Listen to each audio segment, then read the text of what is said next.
What's kind of inspired you through your journey through with the Pride? You know, there was a point in my life coming out of high school when I wasn't even considering playing football at all. To be honest, it was it was late in the spring. I had no offers from D1, D2 schools. I was kind of I was sad. I was like, why didn't I get any offers? I was pretty good.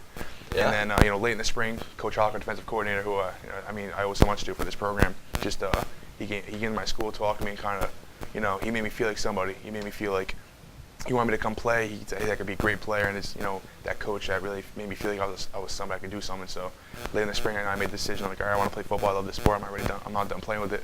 So that's he just gave me that chance, and I was really blessed with the opportunity. So Just talk about like what he did to make you feel special in that way. yeah, just calling me every time, every week on Thursday nights, he'd give me a call and talk to me for about an hour to 3 hours, depending on what it was about, whether it be his dogs, a snowstorm. At the time, Okay. I was wrestling still. So he kind of he connects with his players. He recruits good guys, but also players that can play at a high level, just that just don't get the opportunity. So he takes advantage of that, and then it made you feel like when he called me up, asked me how I was doing personally, how my parents were doing, how my mom and dad doing. So he kind of connected me on a family level as well. So this guy that I didn't really know at first, he connected so quickly with me. So How about your parents? Tell me a little bit about your parents. How do they help you grow, especially as an athlete? Not just as an athlete, but like a person also. Like, your integrity and just your personality. Which one do you think you kind of take after? yeah, again, both my parents work in the criminal justice system. My dad is an Army veteran, is a 20-year veteran cop right now, and my mom's a probation officer. So in the house, it was kind of strict parents. It's a kind of strict household. So they kept me straight, kept me away from all the bad stuff going on. I had a great group of friends back home who stayed out of trouble, and we had the same goals. Whether it be sports or playing Xbox or just going out having fun, riding bikes. So I was really never got in the wrong group of friends. So, but my parents definitely shaped me that strict attitude, but let me have fun as well. Let me test some things. Didn't really keep me in the house all day and say you can't do this or this. They let me experiment, and then if I made a mistake, I learned from it, and then I grew off of it. Nice. So. What about your mom? Tell me a little bit more about your mom. How has she kind of shaped you? Yeah, I know. I love my mom so much. Whenever I have a problem, whether it's school or with people, I feel like I can go talk to her about it rather than my dad, because my dad's kind of stereotypical cop. Oh boy.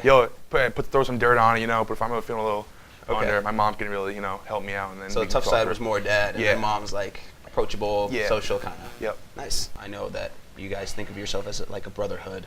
Yeah. What do you think that makes it as special as it is?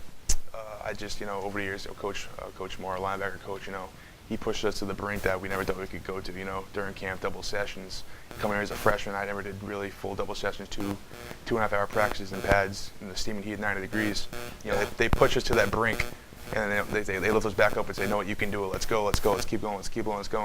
And the thing is, you're not on your own. Everyone's keeping you accountable on the team. So your brothers, the coaches, the AT staff, they're pushing you to keep going, going, and going. So just the accountability aspect when you think you're at your edge mentally, but you still have that 25-30% to keep in that gas and to keep going. Wow. So I think we've learned to reach that extra 30% after we're fully gassed. We're actually not. We can keep going. So they just kind of push you past what you think your limits are. Absolutely. In a way.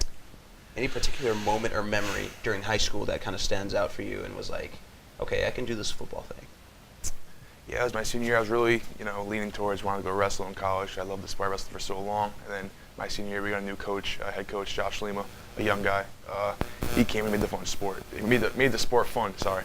Fun now. Yeah. He let me do my thing. I ended up going to my linebacker senior year. He let me run around on special teams, run around on defense, and just wreak havoc all over the field. And then I just fell in love with the game at that point. I was more wrestling at first, and then once he came, I was like, all right, I'm all in for football. I want to do this. I love hitting. I've never played enough of this game, and I fell in love with it. Hard-nosed for defense. I love it. So no thoughts ever of moving to the offense.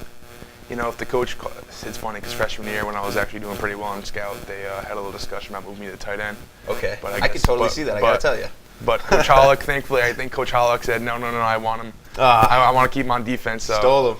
But it's whatever for the team at the end of the day. True. If the coach asked me to go to center, I'll go play center. If he wants to go play quarterback, I'll go play quarterback. Good hands. Good hands. Good hands. Amazing hands. Amazing hands.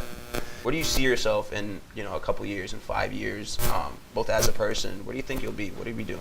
Yeah, I just think being at Springfield College in general, but then a blessing to be on the brotherhood of the football team. Just it shaped me for so many obstacles or whatever I'm going to do, endeavors I'm going to do in 5 years. So at this point, I really have no idea what I'm going to do, but I just know whatever I'm going to do, I'm set up to be great whatever I do, just because of everything we've gone through, with the brotherhood or just in Springfield College as a whole.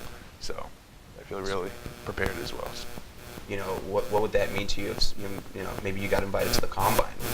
What kind of experience? Yeah, do I you mean, think just any opportunity I can get, I'm gonna take and run with it. You know, coming from D3, it's gonna be a little harder, but I think just the work ethic I have and just my ability to play, we'll be able to match up with those D1, D2 guys. I just need that shot, so I'm just gonna keep working, finish the season strong, and then after the season I'll be able to figure out what I'm gonna do. But I mean, you know, my main focus is on finishing these last two games off, and then whatever's after that's a bonus. So. When somebody asks you, when they think Nick Giorgio, what do you think they think about?